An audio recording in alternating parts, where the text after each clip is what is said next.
A little less than 2 months ago, I made a video called 7 NBA stars that are about to be traded in the 2021 offseason. And believe it or not, even though the two guys on the thumbnail were Bradley Beal and Damian Lillard, and I missed on those two particular players, for the most part, we could all agree that the majority of that entire list is now officially outdated. And in that list, like I'm presuming is going to be the situation with this list, we had some players that we hit on, like Kyle Kuzma, Russell Westbrook, and Lonzo Ball, and of course there were some misses like the two individuals on the thumbnail. But a lot has changed in the past month and a half, and I figured it's time for an updated list. So before we get to the content, just do me a favor and smack a like on that like button for the YouTube algorithm, and remember, if you follow me on Instagram or Twitter, I'm going to be giving away multiple copies of NBA 2K22 to my followers on IG and Twitter. Now that we got all that out of the way, cue the intro.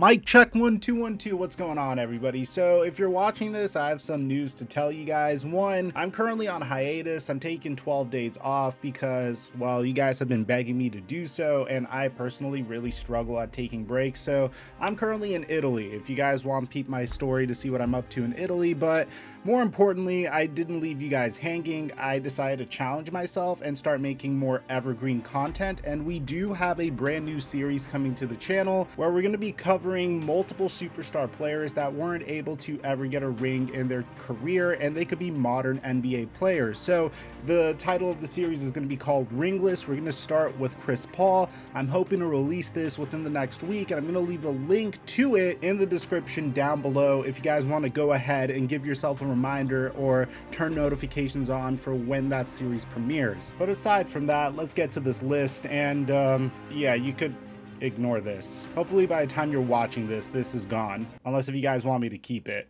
But anyway, I'm going to start this list off with probably the most obvious individual that will get traded at some point between now and before the trade deadline, and that's Damian Lillard. Because at this point, originally, I was giving Dame some props. There was this one particular day where everybody thought it was a foregone conclusion that Damian Lillard was going to come in and demand a trade from the Portland Trailblazers at the conclusion of a Team USA practice. That day was a frenzy. I remember it perfectly because myself and my colleagues were really trying to figure out how to cover this piece of news. It seemed as though the language, whenever Chris B. Haynes had that interview with him prior to it, if you paid attention to the language of that interview, it seemed like a foregone conclusion that Damian Lillard was going to leave the Portland Trailblazers. And he surprised us all when he came and reaffirmed his commitment to the city of Portland and to the franchise. And honestly, I think this entire situation is very bizarre because he does have a super max contract extension that kicks in at the beginning of this year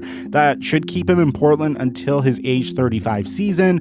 But pretty much what Damian Lillard said was, hey, I want to stay here and I want to win here, but a lot more is required of me and a lot more is required from the team, and the team pretty much needs to put more talent around me in order for us to compete, and all I really care about is competing. But there is an issue about that. The Portland Trailblazers got arguably worse this offseason, and I mean, it's not by that much. They lost Carmelo Anthony, they lost Zach Collins, and they added players like Ben McLemore and Cody Zeller. That's not necessarily a slam dunk offseason, if you ask me. And if you look throughout most of our sources, it seems like the Portland Trailblazers pretty much want to run it back with the same exact roster, only with Chauncey Billups as the head coach this time, which in my opinion is completely idiotic, because if you ask me, there's a pretty good chance that Chauncey Billups could be a downgrade at the head coaching position. And this isn't anything against Chauncey Billups. I just feel like Terry Stotts was horrifically scapegoated for the fact that he didn't really have much to work with in a very deep Western Conference. So the fact that the Portland Trailblazers are stagnating, coupled with the fact that I think they owe it to Damian Lillard to at least get him to a championship contender before the conclusion of his career, and hopefully some team is willing to overpay okay so they could get Damian Lillard, and that way the Portland Trailblazers could catalyze and speed up a rebuild, is what makes me think that this is headed for an eventual divorce. The Portland Trailblazers didn't get any better.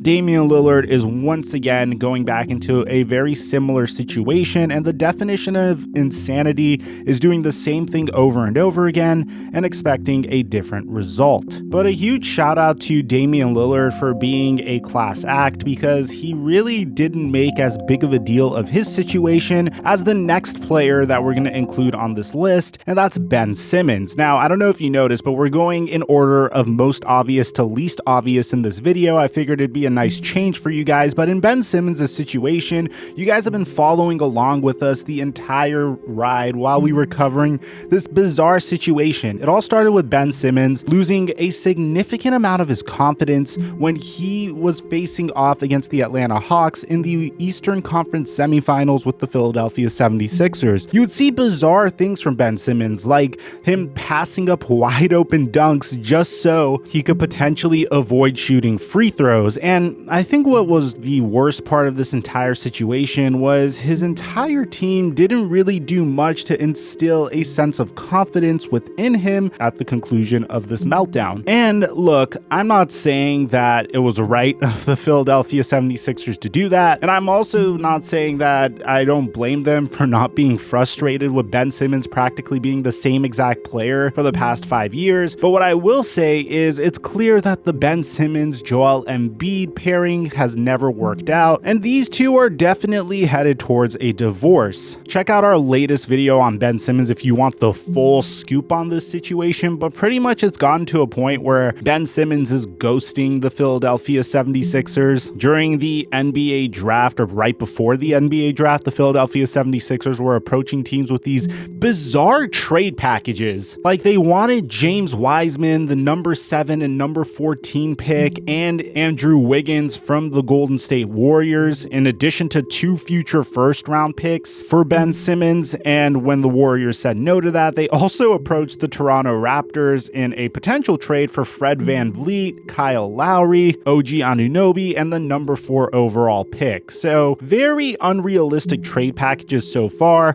All we know so far is that the Philadelphia 76ers definitely want at least an all-star in return, and the latest rumors suggest that they are doing whatever it takes to load up some assets so they could flip those assets to the Portland Trailblazers and hopefully get a player like Damian Lillard in return so they could finally push over the hump in the Eastern Conference and challenge for a championship. So far, the latest piece of information that we have, and this is what pertains to the latest video we made on this situation, is that the Philadelphia 76ers will keep Ben Simmons in training camp against his will unless they can trade him for Damian Lillard. So make sure you're subscribed and have our notifications on if you want to have more information on this situation, or follow us on TikTok. Now, up next is a player that I've missed plenty of times on a lot of my lists, and that's Bradley Beal. And to be honest, I think Bradley Beal is one of the more unique personalities in the NBA, because in my last video, I was very incorrect on this take, but I suggested that Bradley Beal would be gone if Russell Westbrook was traded, and boy was I wrong. And to be honest, I don't think any of us expected this to happen. Bradley Beal stayed,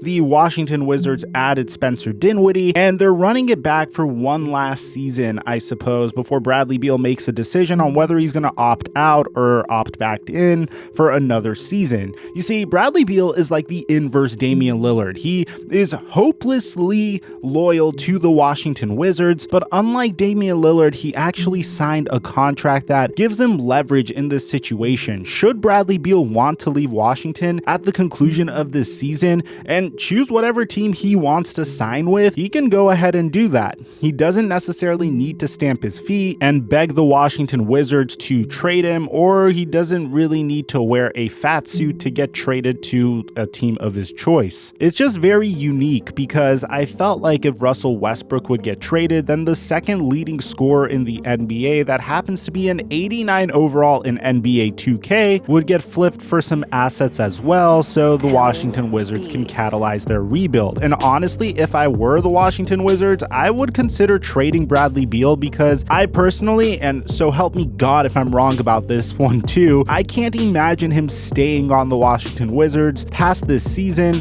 so I would at least try to trade him and try to get something in return rather than losing him for absolutely nothing. Now, another player that we need to include on this list, and a player that I really wanted to make videos on, but the reports about him are so conflicting and so confusing that I wasn't really sure where I stood on this individual, and that's Pascal Siakam. Now, you see, Pascal Siakam has developed remarkably with the Toronto Raptors and has really taken the next step forward in his development the moment Dwayne Casey was fired and Nick Nurse was brought along. Ever since then, he won a championship with the Raptors during the 2019 NBA season, but after Kawhi Leonard left, he's seen his stock take a little bit of a tumble. Now look, there could be a plethora of reasons why Pascal and the Raptors haven't performed as well. Bear in mind, this team wasn't necessarily the Toronto Raptors during the pandemic, rather they were the Tampa Bay Raptors. They played in Tampa Bay during that season. But after acquiring the number 4 pick in the NBA draft and losing Kyle Lowry to the Miami Heat, there's no doubt in our minds that the Toronto Raptors are no longer a contender. So why hold on to a stud asset like Pascal Siakam when you could trade him and get a plethora of assets in return that will fit the timeline of a player like Scottie Barnes, especially if the Toronto Raptors haven't really made any moves to put themselves into contention this year. There was a report from Jason Anderson of the Sacramento Bee that suggested that 3 of the 4 California-based teams, the Sacramento Kings, the Golden State Warriors, and the LA Clippers, were reportedly enamored with Pascal Siakam. And I honestly would love to see Siakam on the Golden State Warriors. And considering how the Warriors have James Wiseman, Moses Moody, and Jonathan Kuminga that they could send back, in addition to Andrew Wiggins, who has flashed some nice two-way potential, I feel like Pascal was made for the Warriors, and the return for the Toronto Raptors would be too much for them to pass up. Speaking of players that the Warriors could trade, let's discuss Andrew Wiggins, a player that I've always included on these lists as pretty much the player that the Golden State Warriors will have to trade if they want to acquire any big name player, whether it's Ben Simmons or Bradley Beal. No matter who it is, the Golden State Warriors will have to give up Andrew Wiggins in any such deal,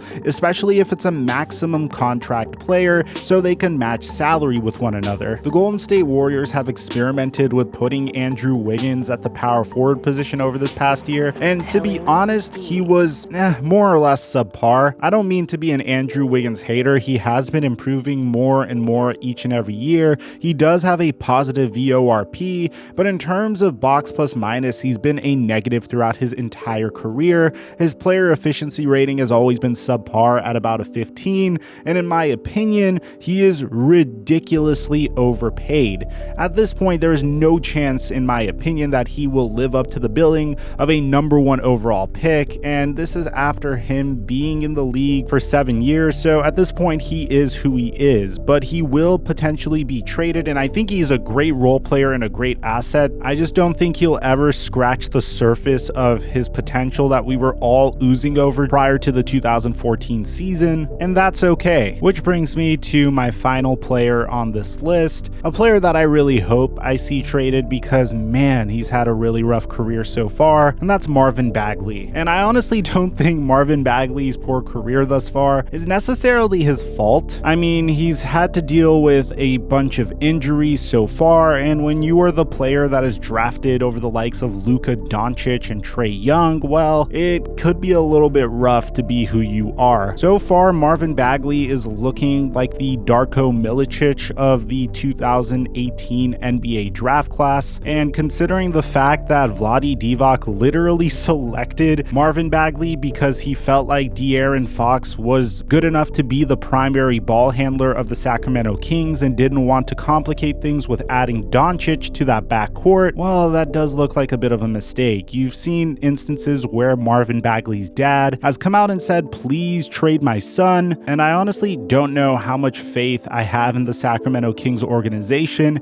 in developing Marvin Bagley Bagley at this point. Bagley has only played in 118 games in his young career thus far, and throughout his entire career, he has a box plus minus of a -0.2, a defensive box plus minus of a -2, and a value over replacement player of a -0.1. He has a career PER of 17.6, and honestly, I do think he does have the versatility to be a decent player in the NBA. I just don't think that's going to happen on the Sacramento Kings. Bear in mind that Marvin Bagley is still just 22 years old. He has shown somewhat of an ability to shoot from three, even though it was just 34% from three this past year. His skill set is still fairly raw, but I think if he falls into the right hands, say a team like the San Antonio Spurs, then there is a chance that his career could start to blossom. And I would want to add more players that I believe are about to be traded to this list, but I think this video is about to get a little bit long. So if there's anyone that I forgot, let me know in the comment section down below. Aside from that, I'm your boy Mike, and I'm dropping our mic until our next upload.